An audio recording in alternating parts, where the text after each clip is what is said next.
They dragged Guinevere Blackwood through Mooncrest Keep with iron on her wrists and ash in her hair, and every stone she had once scrubbed clean of fever vomit felt like it rejected her now. "Look at her," someone spat from the gallery above. "The butcher healer." "Child killer," another voice cried, shrill with righteous delight. Rotten apple smashed against her shoulder. She kept walking because the chain yanked hard whenever she stumbled, and the two guards at her back seemed to enjoy making her knees buckle on the uneven flagstones. Her split lip tasted like old copper. One eye had swollen nearly shut where a zealot had struck her with the heel of his palm during questioning. Her healer's hands, steady hands, gentle hands, hands that had turned breech births into wailing miracles, were numb from the cold bite of iron. At the end of the corridor, the great hall doors stood open. Inside, the pack had gathered for judgment. The Luna's mourning shroud hung over the dais, white silk stitched with silver moons, and beneath it sat the elder circle in carved oaken chairs as though this were a holy tribunal instead of theater. Guinevere could smell incense thick enough to choke on, meant to purify evil. She could also smell moonbane resin under it, faint, bitter, wrong, clinging to the satchel laid out as evidence before the elders. Her satchel. No, a planted mockery of it. The stitching was hers, but the vials had been rearranged, labels replaced, stopper wax tampered with. Corvus Silvermane stood beside the high torch basin, one hand resting lightly on a polished staff, as if he were a priest, and not a man who had spent the last 2 months whispering in ear after ear that the old bloodlines were poison. His smile did not reach his eyes. "Guinevere Blackwood," boomed Elder Thorne, "you were entrusted with the Luna's pregnancy tonic." "Yes." Her voice came out shredded. "And I told you 3 times the final dose tasted—" Silence. Thorne struck the arm of his chair. "You will speak when asked." Corvus tilted his head in practiced sadness. "Let her deny what cannot be denied. Truth does not fear noise." The crowd murmured approval. Guinevere forced air into her lungs. "The tonic was altered. I sent Apprentice Lark with a warning. Ask her. Ask any of my apprentices what moonbane smells like when heated." A woman from the front rows surged to her feet, eyes red from weeping. "My sister carried 6 years for that air. 6 years. You touched her belly and promised safety." "I promised I would try," Guinevere whispered. "You promised life." A goblet flew. It struck Guinevere's collarbone and shattered. Wine and blood spread together down her tunic. Corvus raised one palm, waiting until the uproar softened into hungry quiet. "The people are grieving. Mercy, Guinevere. Confess, and the pyre will be swift." The pyre. That was how they were naming it. Mercy. Midwinter rite purification for crimes against the womb of the pack. Guinevere stared at him, and for one heartbeat she saw it clearly. The careful witness statements that all matched too perfectly. The missing ledger pages from the apothecary's stores. The guard who had looked away when her workroom was searched. The moonbane ghost scent now found in her own bag. Bribed witnesses. Doctored evidence. A trap that had started long before the Luna bled out in her arms. "You did this," she said, voice shaking but audible enough to carry. "You poisoned her and pinned it on me." Gasps hissed through the hall. Corvus sighed like a disappointed tutor. Madness often follows guilt. Elder Thorne rose. "By authority of Mooncrest, Guinevere Blackwood is stripped of healer's rank, name right and sanctuary. At Moon High, she burns." Someone in the crowd laughed. Someone else shouted, "Burn the witch before more pups die." They hauled her away before she could answer. As they dragged her down the torchlit stair toward the holding pits, Guinevere tried not to think of the Luna's last look. Confusion, fear, then trust, even while dying, because that trust had become the blade now pressed to Guinevere's own throat. In the cell beneath the keep, frost threaded the bars and silence rang like a bell. She sat on the straw, wrists chained to a ring in the wall, and let herself shake only when no one could see. If she stayed, she would burn by ritual fire, and Corvus would stand in white robes calling it justice. If she ran, she became what they already named her: traitor. The choice should have been impossible. It wasn't. She would not die confessing to his crime. By dusk, drums began above ground, slow at first, then building, the pulse that called everyone to midwinter rite. The guards changed at moonrise. The new one was younger, bored, and drunk enough to hum with the rhythm. Guinevere waited until he leaned close to mock her. "Any final prayer, child killer?" "Yes," she said, and coughed blood onto his cheek. He recoiled, cursing, and in that blink, she slammed her shackled hands into the side of his knee exactly where bone meets tendon.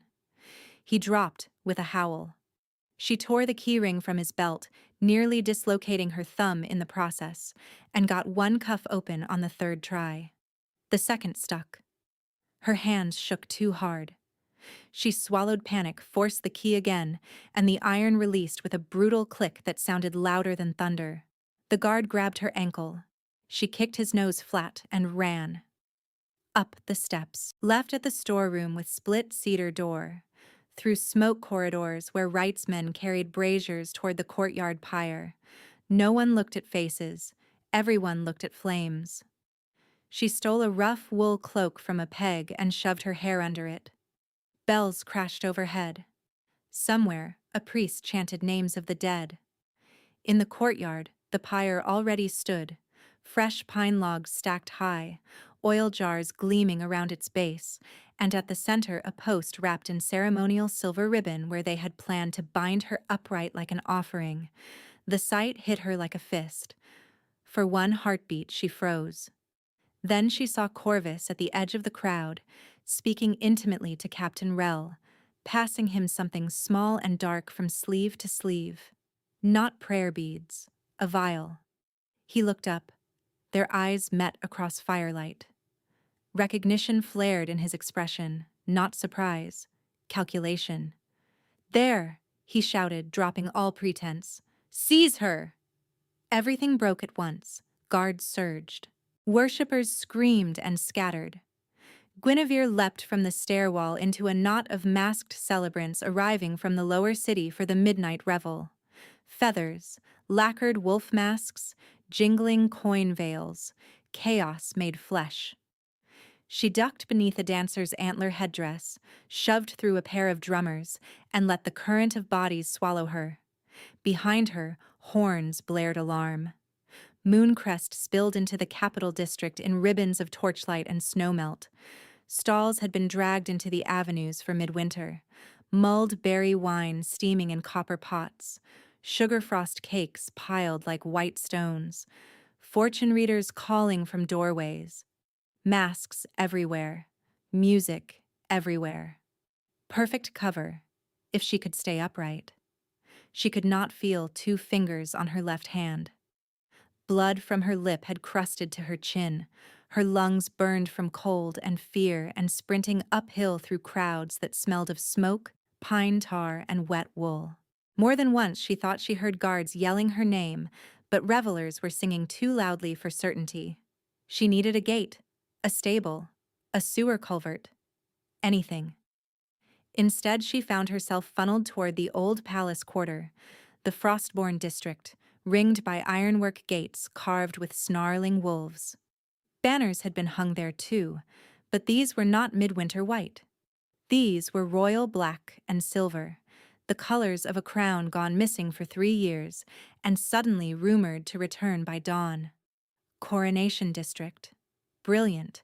She had run straight into the most heavily guarded streets in the realm. A patrol turned the corner ahead, Mooncrest livery mixed with city guard. One of them pointed. "You there! Stop!" Guinevere swore under her breath and veered into a side alley between a perfumer and a shuttered mapmaker's shop. It dead-ended at a courtyard wall half-sheathed in winter ivy. She spun, searching for another exit, and nearly collided with a man stepping from shadow, tall, broad shoulders under a plain, dark coat. bare head despite the cold. A jagged scar cut from temple to jaw like a pale lightning strike. He smelled of snow and steel and something wild held tightly in check. "Move," she hissed. Footsteps pounded at the alley mouth. He did not move. His gaze dropped to her chains, her blood, her ruined cloak.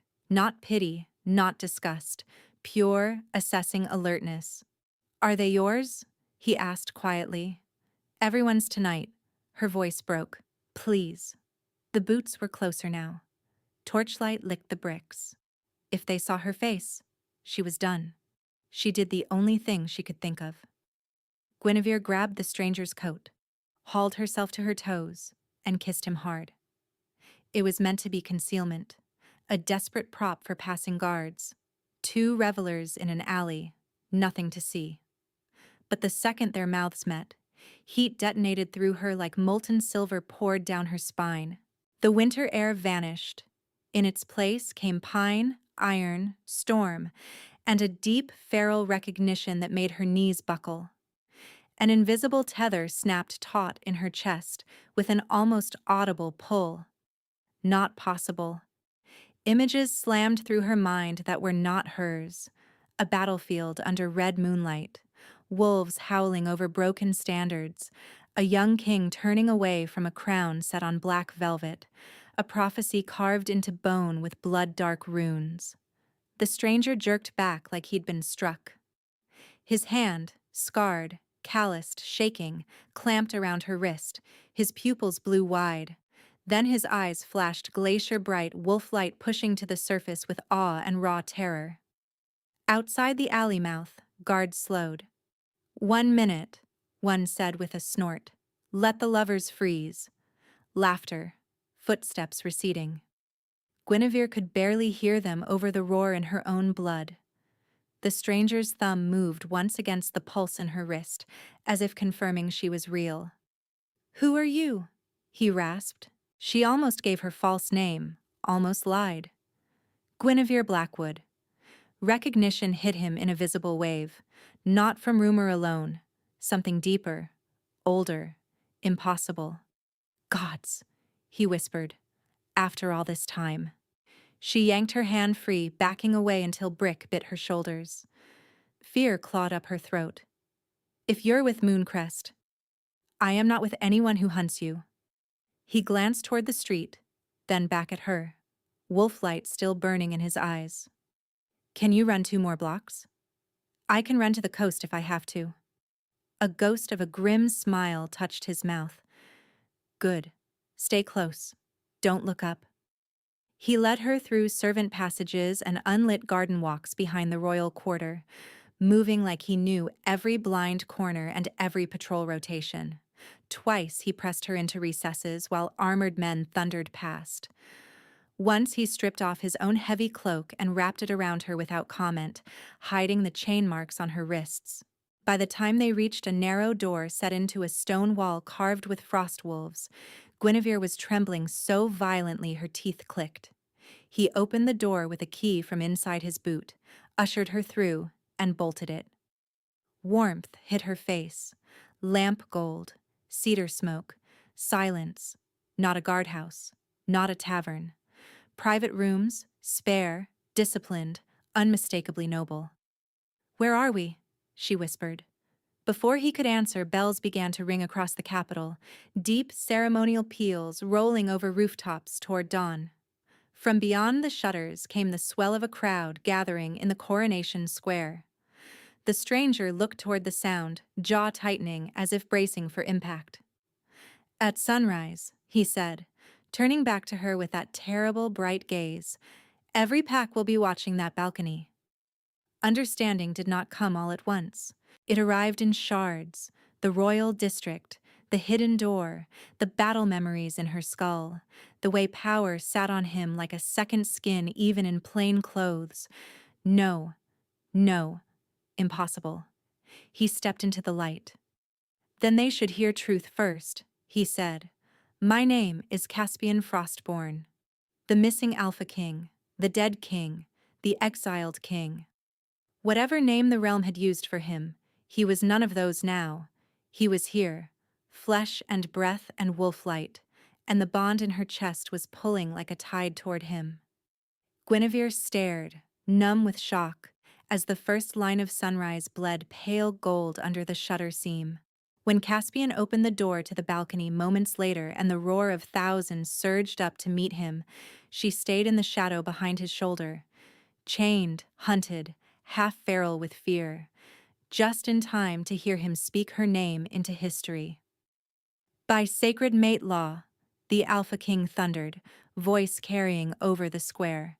Witnessed beneath midnight moon and marked in blood and bond, Guinevere Blackwood is my wife. The square below went silent in the strangest way, thousands of bodies still moving, gasping, shouting, but all of it muffled under the single impossible sentence Caspian had just thrown into the dawn. Then sound returned, like a wave breaking. What? He named her. Blackwood is alive. Blasphemy. Mate law? In the middle of coronation?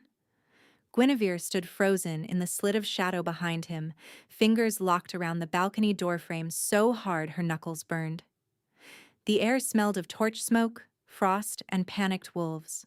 She could see the top rows of the crowd craning, trying to glimpse her face beneath the cloak. Below, city guards shoved for position while pack banners whipped violently in the wind. Caspian did not step back. He stood with both hands on the balcony stone, scar on his jaw bright in morning light, as if he were carved there. "Bring forth the witness priests," someone howled from below. "She is accused of killing the Luna." "Try her now." A horn blared from the right tower. Another answered from the left. Not celebration. Containment. Guinevere's pulse hammered in her throat. She should run. She should slip through the private hall while every eye was on him and disappear before this madness swallowed her whole. Instead, she couldn't move, because the bond, no, whatever the gods' cursed thing between them was, had gone from a taut line to a living current. It surged every time she looked at him. Heat pulsed from the place his mouth had touched hers in the alley, racing down her spine and outward to her fingertips in silver pricks of sensation. Her wolf, buried under terror for days, stirred and pressed upward like a hand against ice. "Mine," it whispered in an instinct older than thought. She flinched from herself. Caspian half-turned, just enough that she saw his profile. His eyes sought her in shadow as if he could feel exactly where she stood without looking. For one sharp second his irises flashed, not the glacier brightness from the alley but molten gold threaded through ice blue, and his breath caught audibly. The same shock punched through her chest. He feels it too. The realization was more frightening than chains. "Inside," he said, voice pitched low for only her. "Now." He didn't reach for her until she nodded once. Then his hand found her wrist. Not gripping, simply there, and the contact sent a clean, electric jolt up her arm. She nearly stumbled. He steadied her with a palm at her elbow and drew her through the doorway as two armored guards slammed the balcony doors shut behind them against a rain of shouted demands. The corridor beyond was narrow and dark-paneled, lined with old Frostborn war portraits whose painted eyes seemed to judge everyone equally. At the far end, men and women in formal court leathers waited in a knot, advisors, captains, white-robed ritualists. Their scents hit her all at once: alarm, aggression, curiosity. One gray-braided woman stepped forward first. "Your Majesty, the Elder Circle is demanding—" "Not yet, Mara." Caspian's tone carried no shout and no room for argument. "Secure the western stair. No one enters my private floor without my command." Mara's gaze flicked to Guinevere, widened at the chain still hanging from one wrist, then snapped back. "Sire, if this is a political gesture, we can still contain—" "It is not a gesture." Gold flashed again in his eyes. His wolf was close, close enough that even the nearest guards shifted uneasily. Mara bowed stiffly. "As you order." Caspian walked, and everyone moved out of his path. Guinevere kept pace because she had no choice, and because every time he got more than an arm's length away, her chest tightened painfully, as if a hook under her ribs were being pulled. She hated it. She hated that her body wanted to close the distance. She hated that, beneath the hate, relief flickered whenever he came nearer. He opened a heavy cedar door at the end of the hall and ushered her into a chamber warmed by banked coals. Not lavish, functional. Maps pinned to one wall, weapon racks neatly ordered, a broad bed untouched, military tight, a table crowded with reports and sealed letters. Hidden king's quarters indeed, somewhere a man lived while pretending not to exist. He shut the door and turned the lock. Guinevere backed up a step on reflex. He saw it immediately and stopped where he was, leaving a full room's distance between them. "You are safe in here," he said, "from everyone, including me." Convenient sentence from a man who just announced to the realm that I'm his wife. His jaw flexed. "I know." "Do you?" Her voice cracked on the edge of rage and exhaustion. "I was chained to a pyre 6 hours ago. Now I'm apparently married to a dead king I kissed to avoid arrest." The bond pulsed again, a hot throb behind her sternum, as if reacting to every word. Caspian inhaled slowly through his nose, fighting his own instincts in plain sight. "I used mate law to keep you alive long enough to force due process. Without crown protection, they would have dragged you from that balcony before I finished your name. Maybe I'd rather take my chances than be claimed." The word landed like a blade. He flinched, almost imperceptibly. "I did claim you," he said quietly. "In law. Not in body. Not in choice. If you tell me now to revoke it publicly, I will." Guinevere stared. Nobody offered women like her revocation. Not in Mooncrest. Not in any pack she knew. The tremor that had been living in her bones since the cell came back all at once, violent enough to chatter her teeth. She clamped her arms around herself and failed to stop it. Caspian took one step forward, then stopped. "May I come closer?"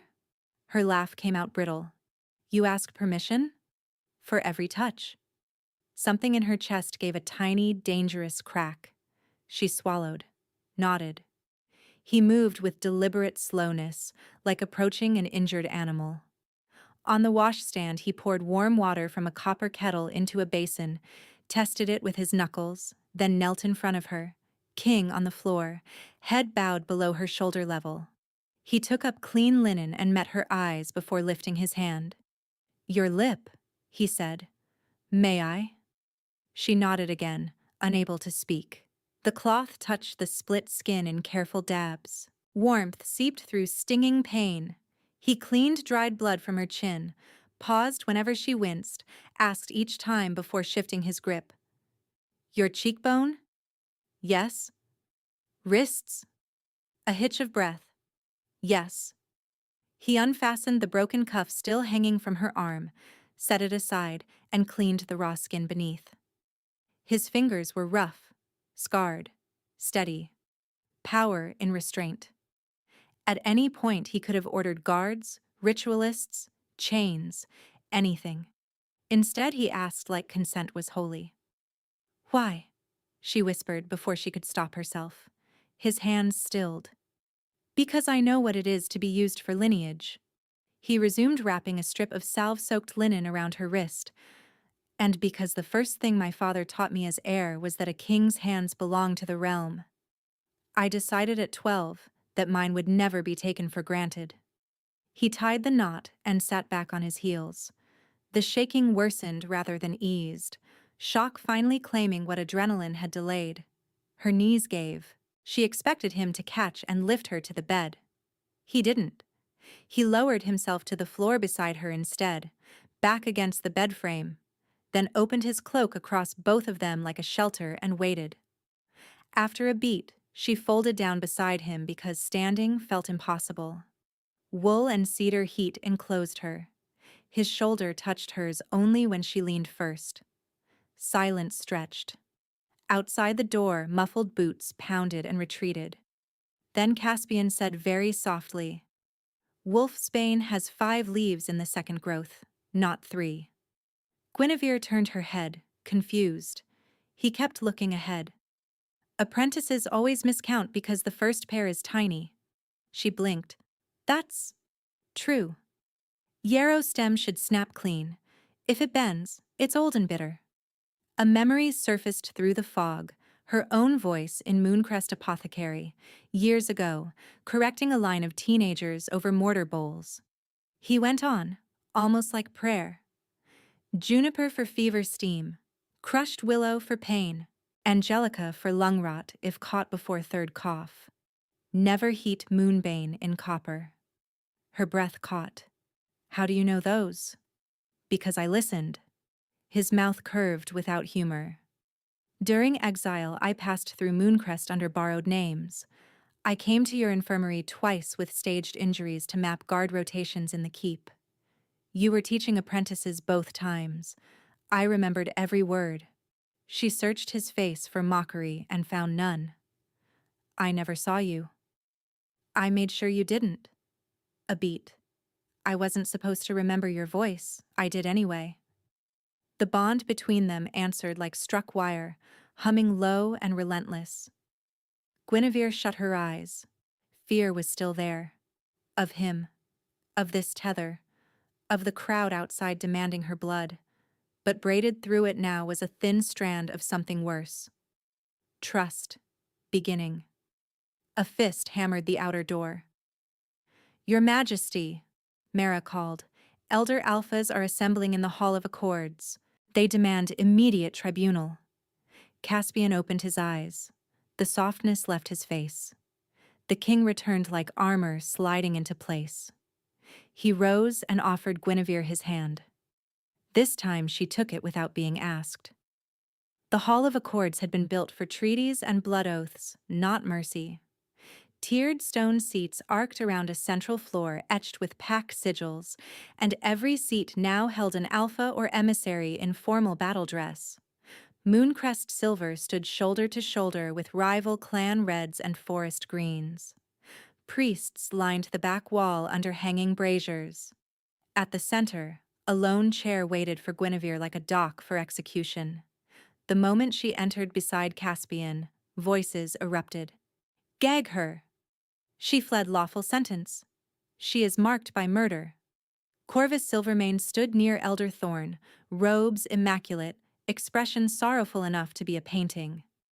His scent barely changed when he saw her alive, so he had expected this possibility too. Elder Thorn slammed his staff on stone. By request of 6 seated alphas, the accused will be restrained during testimony. 2 guards stepped forward with leather bindings. Caspian's hand brushed the small of Guinevere's back, steadying, asking. She held herself still. No, he said. Thorn's eyes narrowed. No. No restraints. No gag. Not in my hall. This woman is a confessed agitator who accused a high priest of regicide by poison. I accused him of poisoning the Luna. Guinevere snapped before she could stop herself. Half the room hissed. Thorn pointed at her. You see? Insolence. One of the older alphas, broad as a bear and drunk on his own authority, barked a laugh. Your Majesty, with respect, your rut has made you sentimental. Sit your little mate and let men weigh evidence. The insult hit the room like thrown oil. Caspian moved before thought. He stepped down into the central circle, tore open the throat clasp of his black ceremonial coat, and bared the scar lattice across his neck and collarbone. Old bite marks, claw tracks, pale and brutal against skin. A collective intake of breath swept the tears. Frostborn war scars were not displayed lightly, they were oath script. Then he shifted halfway. Bones cracked, nails lengthened into blackened claws. Wolf shadow rolled over his features while his voice deepened into something that made braziers flicker. Any hand that touches my mate without proven cause, he said, each word clear as steel, issues blood challenge to the crown by ancient right. Silence. Even Thorn looked suddenly older. Caspian let the shift recede just enough to speak as king, not beast. You want law? We use all of it. He turned to Mara, who stood rigid near the lower dais. Open the sealed archives. A sharp murmur spiraled through the hall.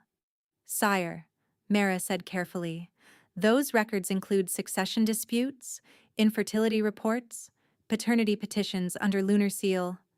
Open them, publicly. Here. Thorn lurched to his feet. Absolutely not. Those seals protect pack stability. They protect powerful liars. Caspian's gaze cut to Corvus and stayed there. If the Luna's tonic chain is clean, the records will prove it. If not, we stop burning healers on forged testimony.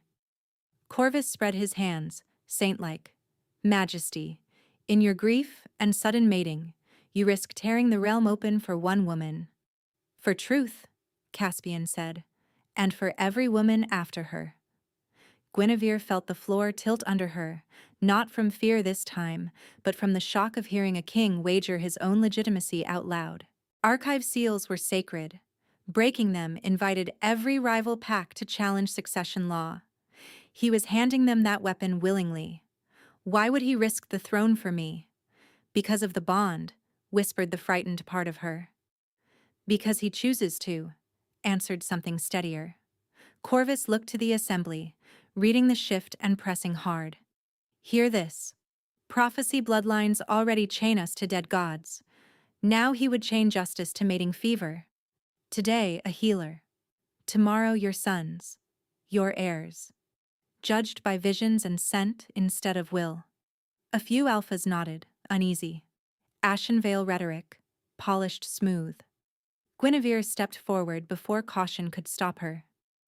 If you care about free will, Corvus, why did you silence mine with a pyre? He smiled at her, with pity sharpened to cruelty. I offered confession. You offered murder. Thorn banged his staff again. Enough. This hall will not devolve into accusations. Caspian didn't look away from Corvus. It already has. That is why we need records. He lifted his voice. Clerk of Seals.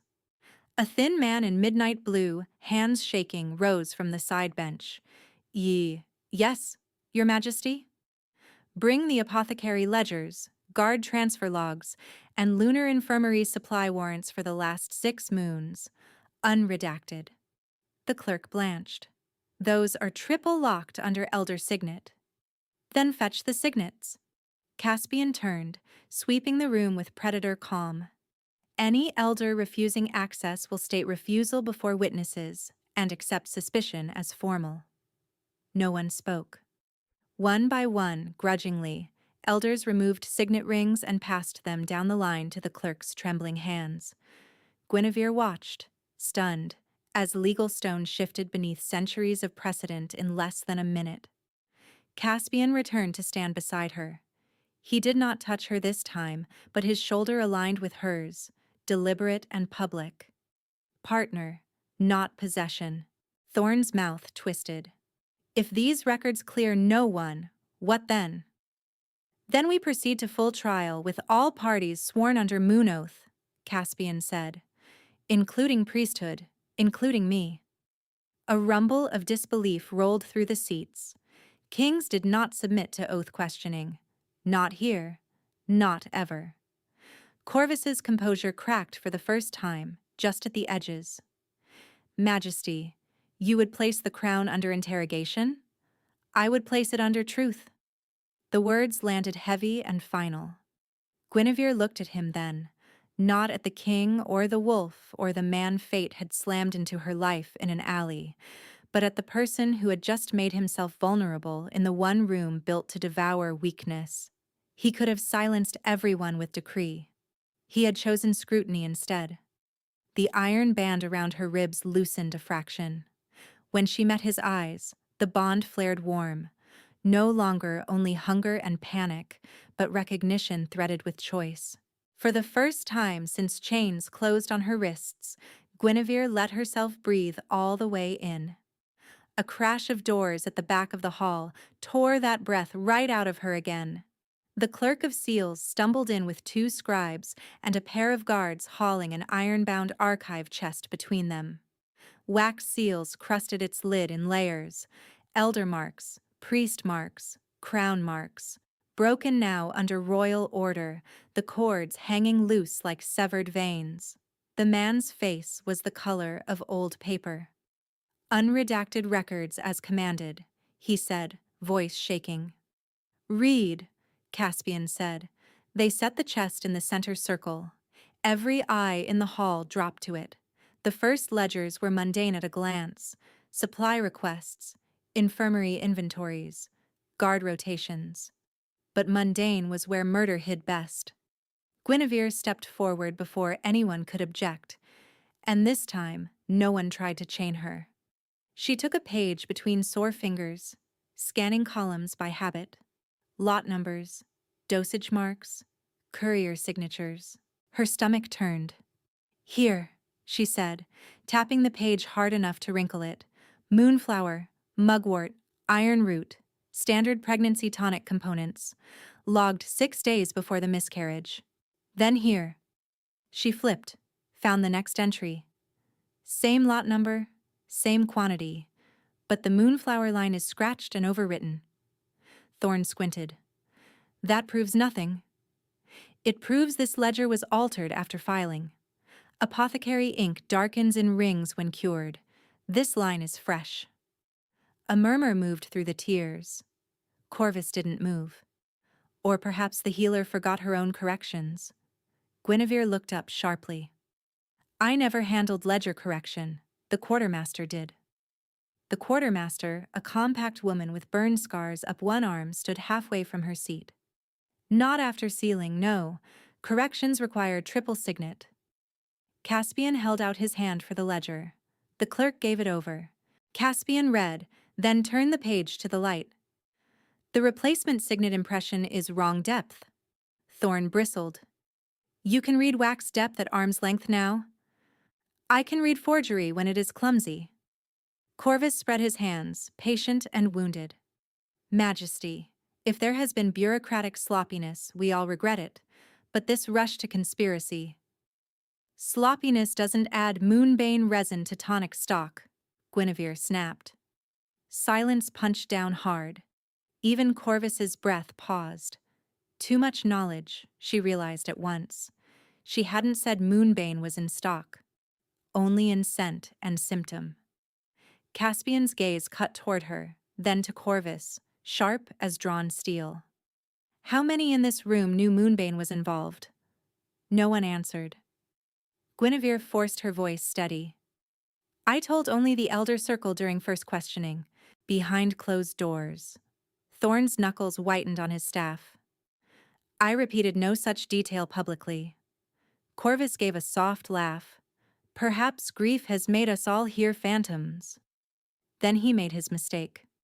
Moonbane resin in small heat does not always smell bitter, he said. Sometimes it sweetens first. Any competent priest could tell you that. Guinevere felt the room shift. Because that was true, but only if you had distilled resin yourself. Priests burned it for rites in dry form. Healers processed tinctures, poisoners reduced paste. Caspian stepped down one pace. Interesting. Corvus's smile thinned. I counsel many infirmaries. No, Guinevere said, the words coming cold and clean. You preach at many infirmaries. You don't brew in them. Across the hall, a younger alpha muttered, how in blight would he know reduction scent? Corvus turned, letting righteous fury blaze for the first time. Because I study every corruption threatening our people. Because weak heirs, dead pups, and bloodline madness are not myths. You all know it.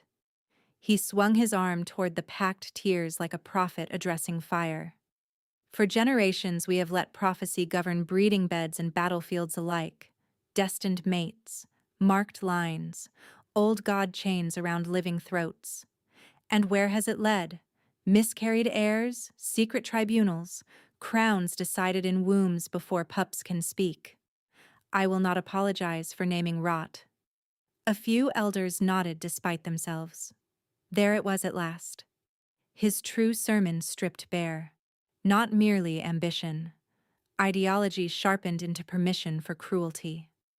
He looked directly at Guinevere. Some blood must be cauterized to save the body. The words were quiet, terrible. Caspian's wolf surged so close his canines lengthened again. Choose your next sentence carefully, Silvermane. Before Corvus could answer, another runner burst in, breathless. Urgent from lower wards, Ashen Vale gatherings at 3 Square Fires. They're chanting for emergency blood moon conclave.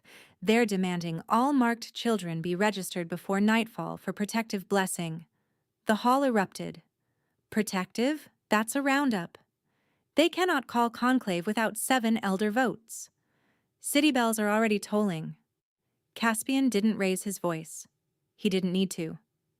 No child is to be moved under any unofficial order. Captain Mara, lock the gates to Temple Quarter. Double guard at nursery houses. Corvus inclined his head, almost respectful. You can lock gates, Majesty. You cannot lock belief. And Guinevere knew, with a clarity that felt like ice in her teeth, exactly why he was dangerous, because he had made murder sound like mercy to people already afraid. The Hall of Accords dissolved into controlled chaos, scribes running, elders shouting procedural law, guards relaying orders through speaking tubes cut into the stone. Caspian dragged the tribunal from spectacle to process by sheer force of command. Evidence table, verified hands, sworn readers. But every minute inside the hall gave Corvus's followers another minute outside to spread panic. Guinevere stood at a long side table with sleeves rolled, flipping record after record while Mara stationed 2 wolves at each door. Caspian remained within touching distance without hovering, reading beside her, passing pages, occasionally bracing one hand on the table near hers when voices in the room rose too suddenly. Each time his skin neared, the bond warmed like coals catching air. It was infuriating. It was also the only steady thing in the room. She found forged courier routes from the priest house to Mooncrest Infirmary, missing chain of custody stamps, a dead-end requisition under a false novice name that matched no temple registry. Every proof was a thread. Together, they were rope. Rel, she said suddenly. Caspian looked up. Captain Rel? His patrol signed intake on the tonic crate that week, and he was with Corvus at the pyre. She swallowed. I saw a handoff. Mara, overhearing, strode closer. Rel is posted East Tower today. Bring him, Caspian said. Mara didn't move at once. If he's compromised and still on wall command, pulling him openly could trigger his cell. Caspian's eyes hardened. Then don't pull him openly, cage the whole tower. Mara bared teeth in a feral grin. As you wish. She left at a sprint. A scribe approached with another bundle and almost collided with Guinevere. Caspian's hand shot out reflexively to steady her at the waist. Heat raced through both of them so visibly he jerked back first, jaw tight. Sorry, he said. She hated that apology made her chest ache. Across the room, Corvus sat under nominal watch, hands folded, speaking softly to whichever elder drifted near. Guinevere couldn't hear the words, but she could read the effect. Tightened mouths, glances toward Caspian, fear curdling into defensiveness. He didn't need chains to work. He needed an audience. A bell began tolling outside, slow, heavy, temple cadence. 1 toll for death, 2 for decree, 3 for public summons. It rang 3 times, paused, rang 3 again. Blood moon call pattern, whispered one of the scribes. Guinevere looked to the narrow window slit. Smoke was rising over the lower wards in 3 black columns. Pressure built behind her eyes. This is what he wants, she said, too low for anyone else. Confusion. If he can make Pax think you're using me to seize bloodline law, they'll fracture before we prove anything. Caspian met her gaze. Then we prove it faster. And if proof doesn't matter? His answer came without hesitation. Then we protect who we can and fight the rest. The bond gave a hard, painful tug at him choosing battle and burden like it was ordinary. A messenger skidded in, panting. Your Majesty, Nursery Ward 4 reports masked men with ashen veil armbands demanding entry by elder writ. They carried forged seals. Guinevere went cold. How many wards? 4 confirmed. Maybe more. Caspian was already moving. Send Wolfguard squads to every nursery, schoolhouse, and healer barracks. Any child with lineage mark gets moved to Palace Inner Keep. Which will look exactly like Roundup from the street, Guinevere shot back. He stopped, turned. Do you have a better option in 10 seconds? She opened her mouth. Shut it. No, she said, but let healers lead the escorts, not soldiers. White cloaks, open routes, names called aloud. If parents can see and follow, panic drops. Mara wasn't back. Command fell to whoever stood closest. Caspian pointed to a lieutenant. Do it exactly. The lieutenant ran. Guinevere pressed both palms to the table until the dizziness passed. Attraction, fear, strategy, grief. Everything braided too tight. She didn't know whether she wanted to lean into Caspian or hit him for being right so often today. Maybe both. At the far end, Corvus lifted his chin and met her eyes across the hall. His smile said, You are already too late. The only quiet left in the palace lived between walls. Caspian pulled her from the tribunal floor through a side passage, while readers verified signatures and Mayera's teams sealed the East Tower. 5 minutes, he said. You're white as bone ash. I'm fine. You're shaking. So are you. That stopped him. In a small antechamber off his quarters, a room hardly larger than a pantry, with one narrow window and a shelf of old maps, he shut the door, and for the first time all day, there were no witnesses. The silence rang. Guinevere leaned back against the wall and let her head tip to the stone. Her hands were still trembling. Caspian stood opposite, close enough for warmth, far enough for choice. She stared at the scar across his jaw, then lower, to the old bites latticing his throat where he'd bared himself in the hall. May I? She asked, surprising herself. His brows drew together. May you what? See the neck scars? A beat. Then he unfastened his collar and stepped closer, turning his throat toward her in deliberate offering. Vulnerability in wolf language. Trust so direct it hurt. She lifted her fingers, paused. Touch? Yes. His skin was hot under calloused ridges. Some scars were ancient, some merely old. Defensive wounds. Submission marks refused. She traced one crescent near his pulse. Who did these? My father's counsel mostly, he said matter-of-factly. Training challenges. Loyalty tests. Teach the heir to bleed properly. Her hand stilled. They tried to turn you into a symbol. They succeeded halfway. His mouth curved bitterly. The other half ran. She met his eyes. You disappeared for 3 years. Everyone said you abandoned the throne. I abandoned their version of it. He looked at her hand on his throat, then back at her face. There was a prophecy carved in bone in the Frostborn vault. I saw it at 19. When winter's air takes crown unbound, healer's blood will cleanse the pyre, and wolves will war beneath red moon. The stolen images from their first kiss flashed through her. Bone runes, battlefield, crown refused. Not hallucination. Memory bleed.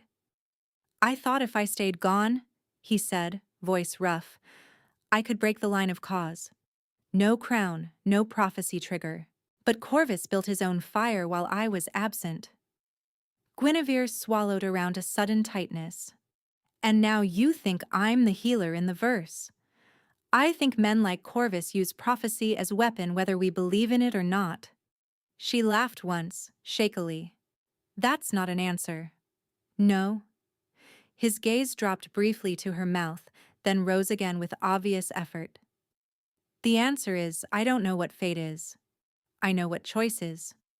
I chose to speak your name. The bond between them flared warm and aching and terribly tender. I'm afraid of this, she admitted, words barely above breath. Not just him. This. Her fingers flexed against his pulse. I don't know where instinct ends and I begin. I kissed you to hide.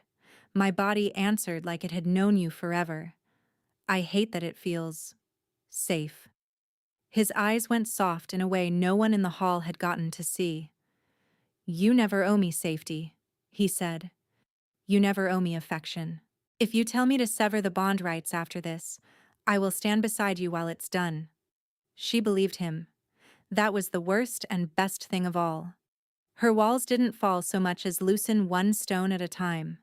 She let her forehead rest briefly against his shoulder. He exhaled like he'd been holding breath for years and brought his hand up, stopping just shy of her back until she nodded. Then he touched her. One broad palm. Steady. No demand. For 3 heartbeats, the war stopped. A pounding at the door shattered it. Majesty. Mara's voice, tight with controlled fury. Critical. They broke apart instantly and opened the door. Mara stood spattered in blood not her own. East Tower compromised, she said. Rel's gone. 2 guards dead. We found this on the battlement.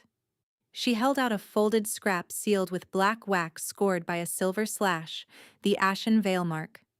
Caspian took it, read, and his face went winter hard. What? Guinevere demanded. He handed her the note. By moonrise, bring the Blackwood Witch to the Blood Moon Conclave Circle beneath the old temple if you want your nursery wards returned breathing. Bring the king, too, and come armored. Let the packs witness which bloodline burns first. Her vision tunneled. Returned? She whispered. Mara's jaw clenched. Ward 4 transport was intercepted en route to Inner Keep. 12 children missing. 2 healer escorts taken alive. 1 is your apprentice Lark. The floor seemed to tilt under Guinevere's feet. Outside, somewhere beyond stone and smoke, temple bells began tolling in the blood moon pattern again. Faster now, insistent, summoning. Caspian looked up from the note, eyes already shifting toward Wolfbright. Seal the palace, he ordered. Guinevere grabbed his sleeve before he could turn away. No, if we hide, they die. His gaze locked on hers, and in it she saw the same realization she felt like a blade. Corvus had stopped playing defense. He had chosen the battlefield, and he had filled it with children. The bells kept pounding as they ran. Not ceremonial now. Frantic, relentless, iron striking iron until the whole capital seemed to vibrate with it. Caspian strode ahead with Myra and 6 royal wolves, the note clenched in his fist. Guinevere kept pace at his shoulder, breath smoking in the night air as they cut through the palace's lower gate into streets gone feral. People were flooding toward the old temple district in a tide of cloaks, torches, and fear. Blood Moon Conclave. Bring the marked, bring the cursed. No, hide your children.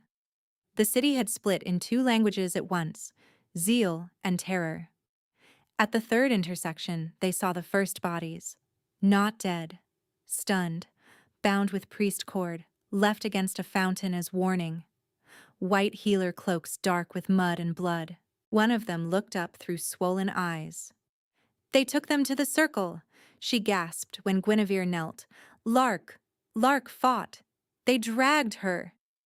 Guinevere squeezed her hand once, then rose before grief could root her to the stones.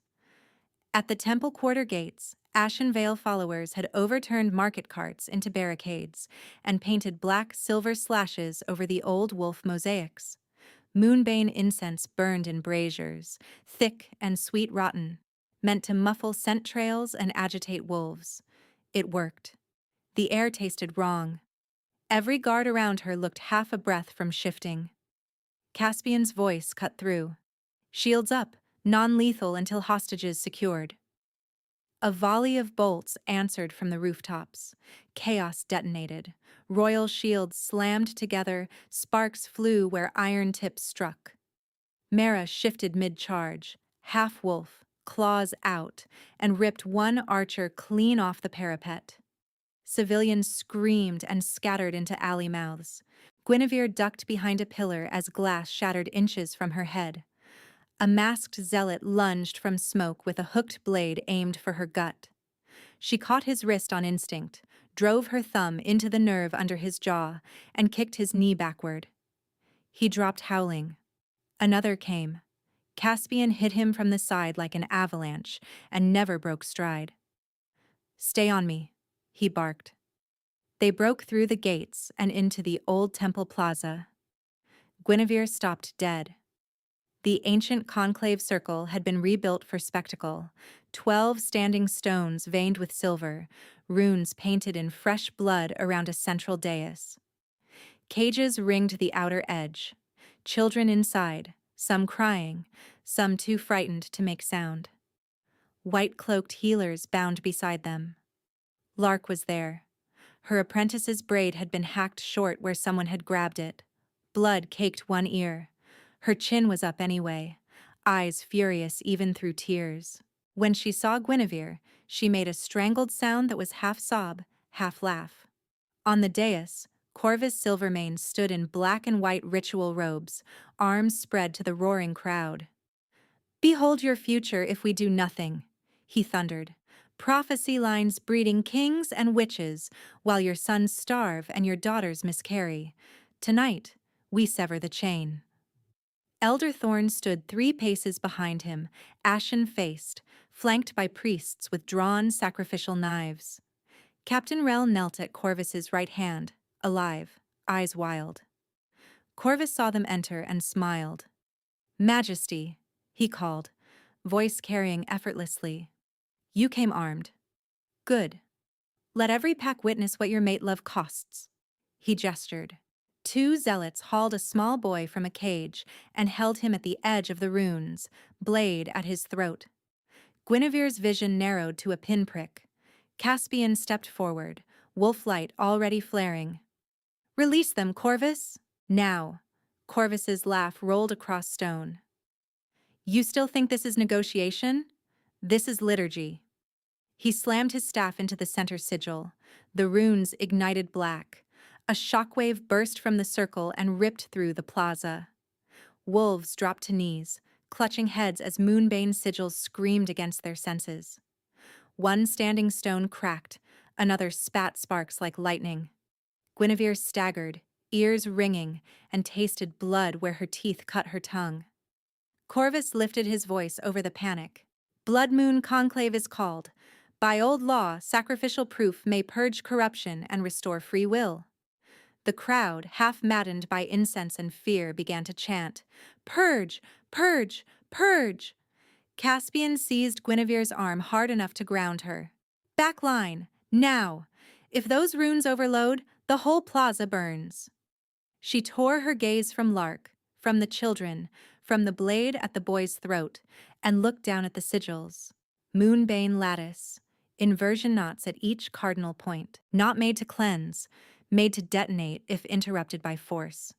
If soldiers rushed, everyone in the cages would die first. She knew it with healer certainty, and Corvus knew she would know. "I can break it," she said. Caspian's grip tightened. "No. I can break it safely." "No." His voice dropped to a raw growl. "I am not losing you to his trap." Guinevere rounded on him, fury cutting through fear like a blade. "If I stay behind your barricade, those children die while we debate strategy." Around them, the plaza convulsed. Guards dragging civilians clear, zealots fighting in pockets, priests feeding more incense into the braziers. Mara shouted formation calls from the left flank, blood down one temple. The little boy in Corvus's grip was shaking so hard his heels clicked against stone. Caspian's eyes were almost fully wolf now. "I can take Corvus's head in 10 breaths. And trigger the detonation in 1. That hit. He knew she was right. She saw it in the way pain flashed across his face before command slammed back down. "What do you need?" he bit out. "Antidote ash, silverbone needle, and everybody out of the inner ring." She yanked open her torn sleeve with her teeth and shoved her arm toward him. "Now decide if you trust me." For one savage heartbeat, he looked like he might throw her over his shoulder and lock her in iron. Then he nodded once, sharp as a snapped branch, and shouted, "Mara! Clear the ring! No one crosses White Stone unless I order it." Mara stared from across the melee, understood, and relayed instantly. Guinevere vaulted the broken ring wall and ran straight into the ritual circle. Heat licked her skin. The black runes writhed underfoot like living ink. Corvus's followers shrieked in triumph at the sight of her entering. "There! The witch offers herself." Corvus tilted his head. "How obedient fate makes you." Guinevere ignored him, dropping to her knees at the first knot. She dug a pouch from a fallen healer's belt, charred willow ash and silver salt close enough, and bit open the packet with bloody teeth. Then she drew Caspian's knife from where he'd shoved it into her palm and sliced across her own left hand. Pain flared bright. Blood hit ash. She mixed it with her fingers into a dark paste and began redrawing. Not purge runes. Truth runes. Each line had to cross the moonbane inversion at exact angle, or the lattice would blow. Her hand shook. She forced it steady, whispering the old healer cant under her breath to keep rhythm.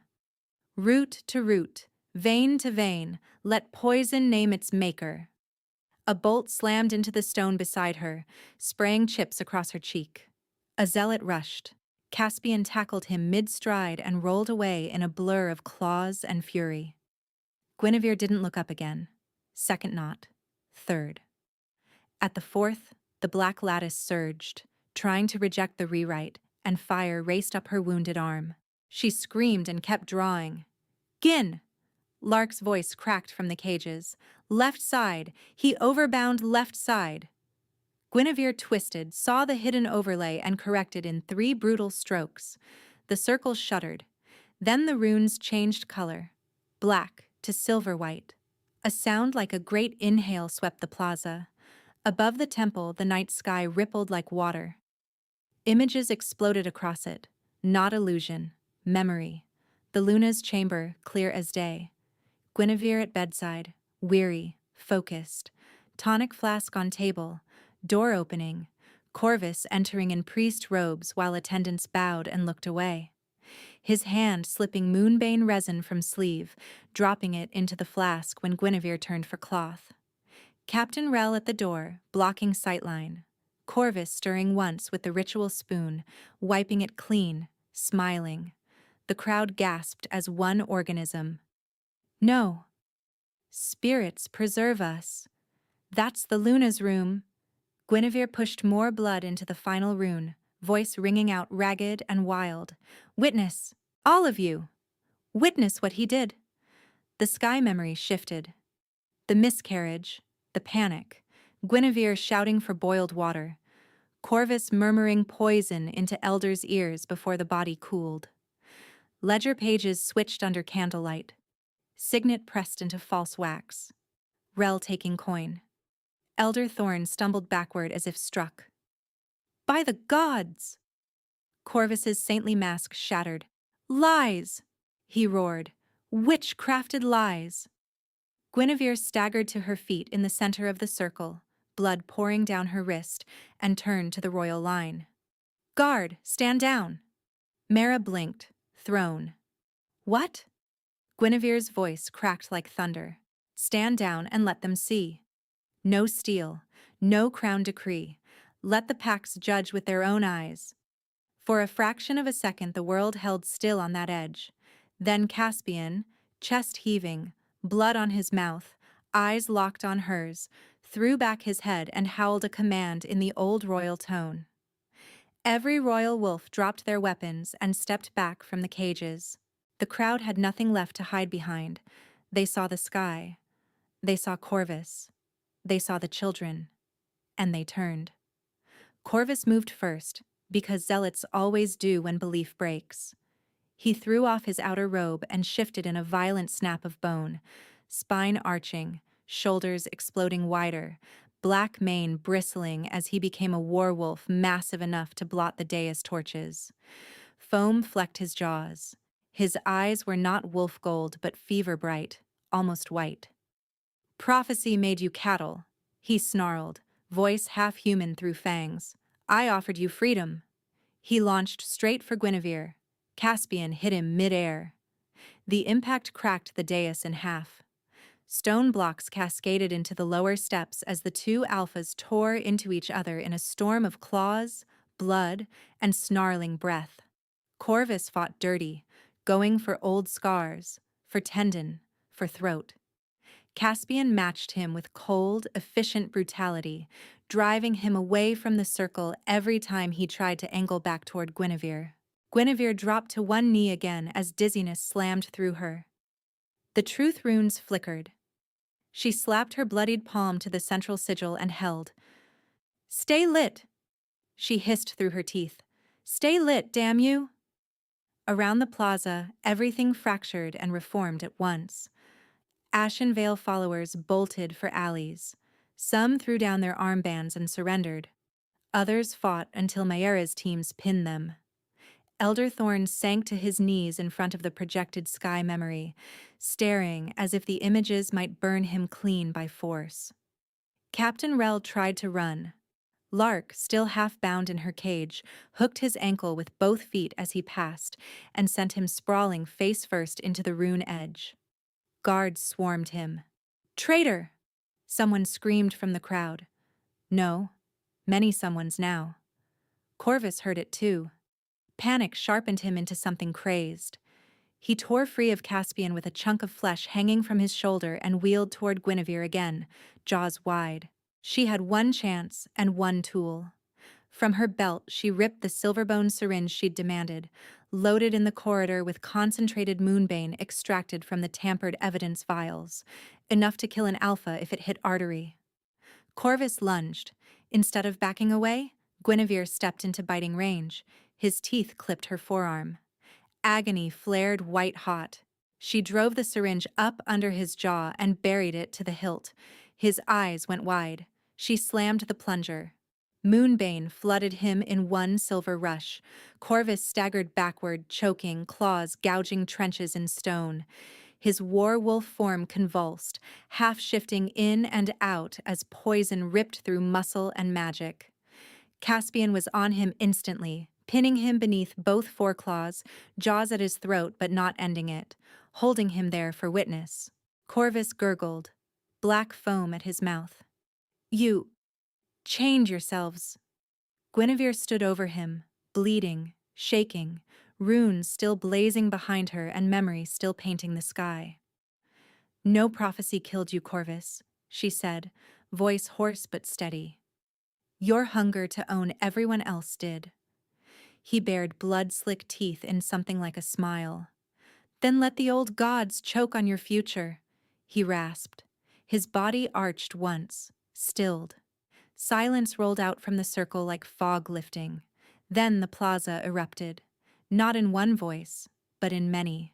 Sobs, prayers, rage, relief, parents sprinting for cages, healers cutting bonds, wolves dropping to knees beside children and clutching them like treasure found in ash.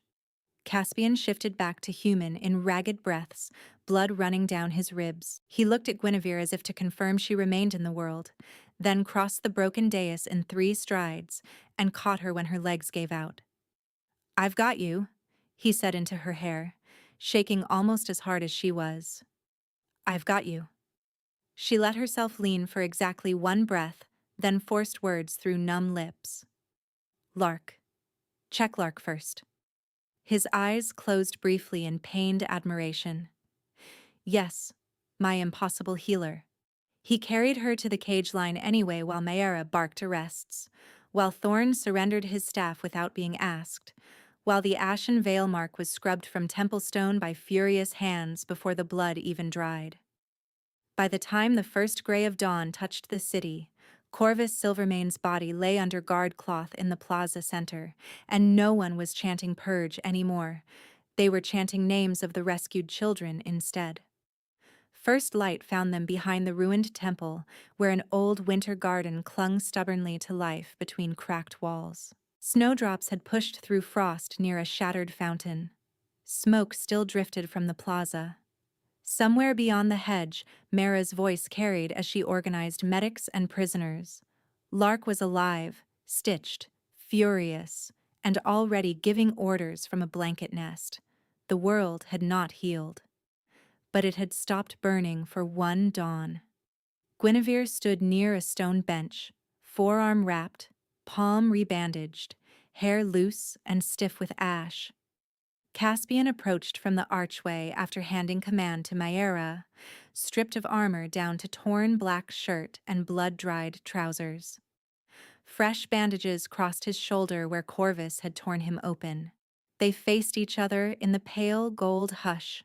For once, there was no crowd, no law, no knives at throats. Only choice. Caspian stopped an arm's length away. His voice, when it came, was rough with exhaustion and something far more vulnerable. "Not duty," he said. "Not mate law. Not what happened on that balcony." His throat worked. "Choice. Do you choose me?" Guinevere looked at him. Really looked. At the scar down his face. At the old marks he had survived and the new ones he'd taken tonight. At the king who had bared his throat in a tribunal and his heart in a pantry. At the wolf who had not caged her, even when terrified. Her chest ached with the bond's pull, yes, but beneath instinct was a quieter truth, steady as bone. She stepped forward, cupped his scarred face in both hands and said, "Yes." The words seemed to unmake him. Relief, hunger, devotion. Everything flashed through his eyes at once. She tipped her head, baring the junction of neck and shoulder. "Ask me again," she whispered. "If you need to." He swallowed hard. "May I mark you, Guinevere Blackwood?" "Yes, Caspian Frostborn." He moved like reverence. His mouth found her skin first. Warm breath, soft pressure, a lingering kiss at the exact place where pulse met throat. Then his teeth sank in, careful but deep. Pain cracked through her in a bright, sharp line. Her fingers fisted in his hair. A gasp tore free. Heat followed instantly, molten and rushing, pouring from the bite through every nerve like silver fire becoming sunlight. Her knees buckled. His arm locked around her waist and held her upright as the bond surged open wider, no longer a taut tether, but a river. She felt him in it. Not thoughts, not stolen privacy. Essence, snow and cedar and iron discipline wrapped around a core of fierce protectiveness. Loneliness like winter plains. Hope he had taught himself not to name.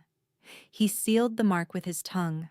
The burn transformed, pain folding into a deep, pulsing pleasure that settled low in her belly and high behind her ribs all at once. Her wolf rose inside her and howled against his, not in hunger now, but recognition. "Mine," he breathed against her throat, voice shaking. She pulled him down by the hair before he could retreat, turned his head, and bared her own teeth over the pulse in his neck. His eyes widened, then softened in pure trust. "Yes," he whispered. "Yours." She bit. His skin gave under her teeth with a hot metallic taste, cedar, snow, and the electric spark of bond magic. He groaned, hands gripping her hips hard enough to bruise, and she felt the exact instant the mark took. A flare of silver light behind her eyelids, then a second heartbeat locking into rhythm with her own. Their marks ignited. She gasped and looked down. At her shoulder, crescent bites glowed silver white beneath the skin.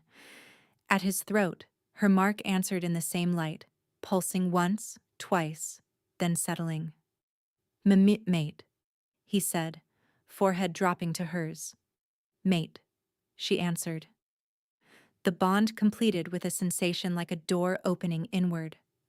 fear that had lived in her bones since the cell uncoiled, not vanished, but no longer solitary. His steady presence threaded through her, and hers through him. Chosen, not seized. He kissed her then, slow and salt-sweet and trembling, and for the first time the heat between them had no panic in it, only home-finding. When they broke for breath, she laughed softly against his mouth, half tears. "If you ever announce my life from a balcony again without warning, I'll poison your tea." His laugh cracked into something wild and relieved. Noted, high threat.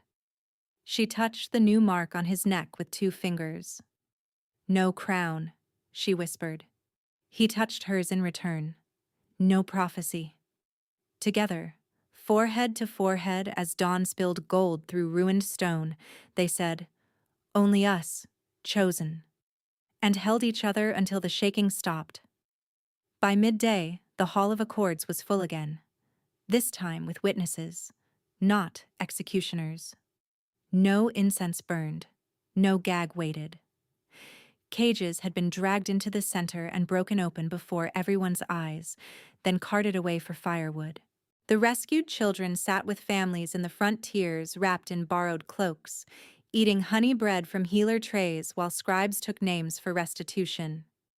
Lark, arm in sling and lip-stitched, sat beside Guinevere at the main table and glared at anyone who stared too long. Corvus's body had been shown, identified, and removed. Captain Rel stood chained at the edge of the chamber, head bowed, awaiting sentence after full confession under moon oath. Elder Thorn, stripped of staff and rank pending inquiry, sat silent and gray as old paper.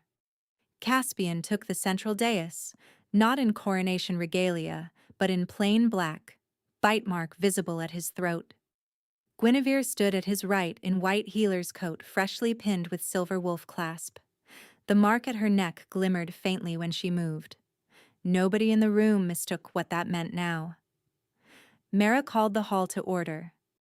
Caspian spoke first. "By witness of this conclave and evidence entered public record, Guinevere Blackwood is cleared of all charges in the Luna case. Her name right, sanctuary, and rank are restored in full."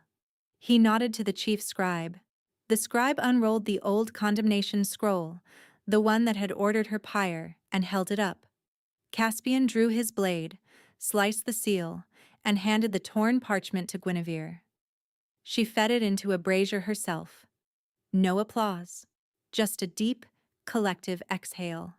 Then Guinevere stepped forward to the covenant table where 3 documents waited under fresh wax. Her voice carried clear. "The bloodline tribunals end today. No child will be tried, marked, or punished for ancestry, prophecy, or mating status in any pack under this covenant." She signed first.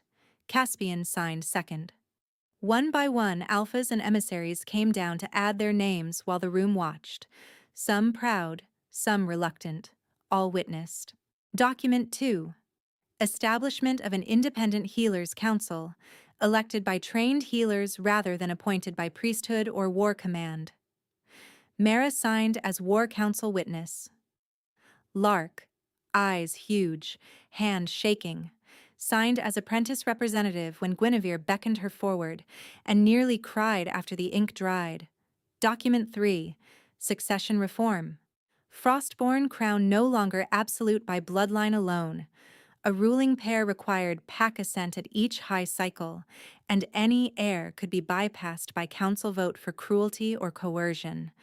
Murmurs rippled hard at that one. Caspian signed anyway. When he finished, he looked up at the tears. "Fate may guide," he said, "but it does not get to enslave." Silence. Then, from the front row, the mother of the little boy from the ritual circle stood and bowed deeply toward both of them. Others followed. Not worship, not fear. Acknowledgement. After sentences were read, Rel to life labor under healer supervision, Ashen Vale cell leaders exiled or imprisoned pending individual trials, Thorn remanded for complicity inquiry, Mara approached the dais and knelt briefly before Guinevere. "By war council vote and healer assent," she said, loud enough for all. We recognize Guinevere Blackwood as High Luna Healer, authority equal to this council in all matters of life, medicine, and sanctuary. Caspian offered Guinevere the crescent-stamped torque of office. This time, when she took it, her hands were steady. Dawn, 3 days later, came soft over the palace infirmary gardens. Children chased each other between herb beds while healers pretended not to notice muddy boots. Lark supervised inventory from a stool, Sling discarded against orders. Mara argued logistics with 2 quartermasters by the gate, and somehow smiled once. Bells rang normal hours again.